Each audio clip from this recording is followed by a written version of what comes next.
इच्छा आहे. तर याच्यामध्ये माझं फक्त एकच नागरिकांना सांगणं आहे की कोणत्याही परिस्थितीत अफवांवर विश्वास ठेवू नये किंवा कोणत्याही स्पेसिफिक बातम्यांवर विश्वास ठेवू नये.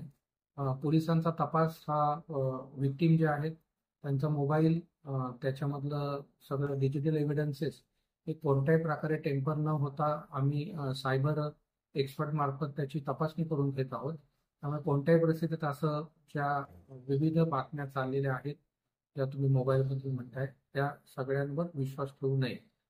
याच्यामध्ये मी परत एकदा सांगू इच्छितो की विक्टीम यांच्या घराची, ऑफिसची सर्च ही योग्य पंचांसमक्ष घेण्यात आलेली आहे.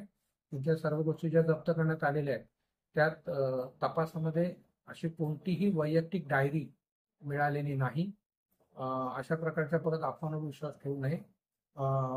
आमची जी काय योग्य प्रक्रिया आहे त्याच्यानुसार तिथे मिळालेल्या ज्या गोष्टी आहेत त्यांची तपासणी करून त्यातून पुरावे घेणं चालू आहे. परंतु अशी वैयक्तिक डायरी, वैयक्तिक नोंदी किंवा त्याच्यामध्ये कोणत्याही प्रकारचं दैनंदिनी अशी कोणतीही गोष्ट मिळालेली नाही. अफवांवर विश्वास ठेवू नये. ठीक.